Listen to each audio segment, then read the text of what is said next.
Jack f***ing Irish. Mr. Irish. What's he doing here? I can't hear you. Classic Jack Irish.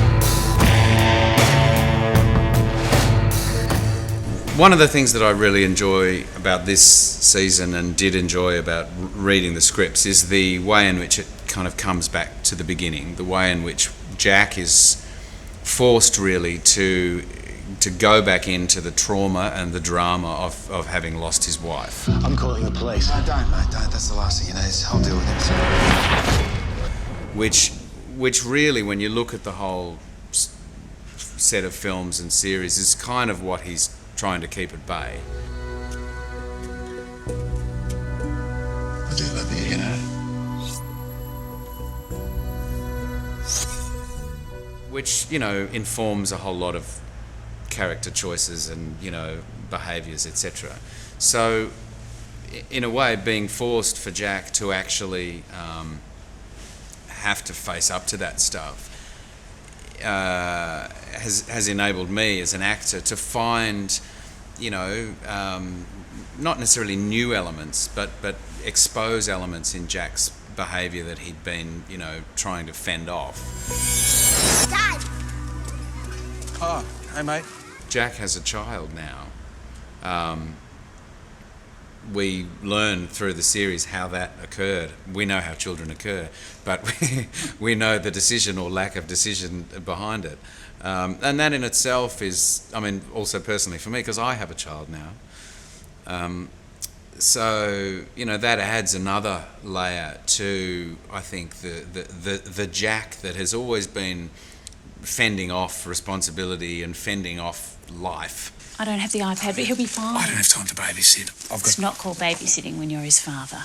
It's really interesting to see the man who seemingly has avoided being a father for the potential that there was some kind of unresolved issues with his own father.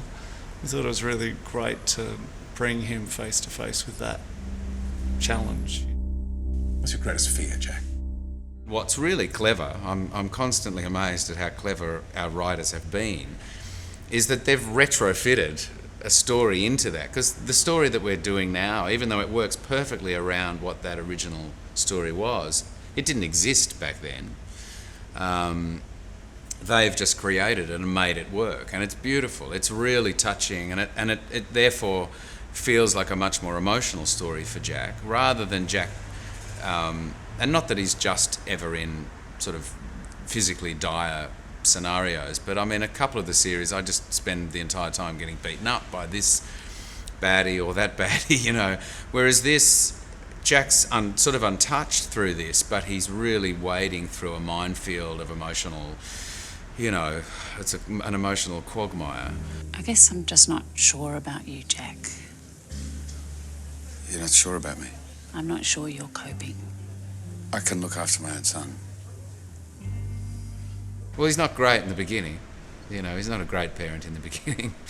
He just sort of, he doesn't want to be a parent, you know. He doesn't really have it in him. It immediately represents, you know, all the things that he doesn't want in his life, I think. Hey, listen, can you keep an eye on him for me?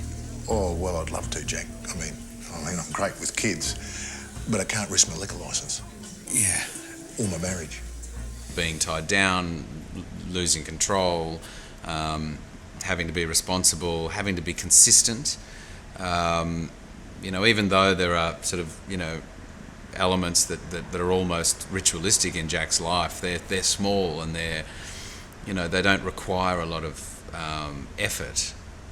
Whereas clearly having a child requires a lot of effort. Tell me what you two did today. I picked him up, we went to the park, kicked the footy. You took him to the races. You went to the races with my 5-year-old son. You know, I think it takes this series for Jack to accept how much effort that's going to take.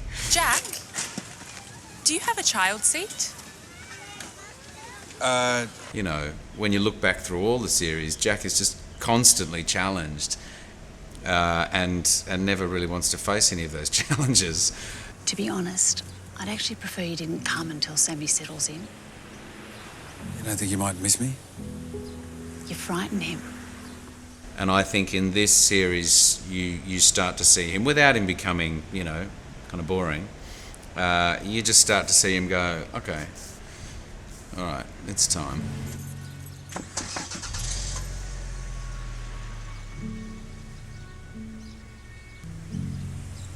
Which I think people hopefully will relate to, but it is about also treading a line, as I say, that that we're not suddenly looking at a Jack that is untrue. It's just time.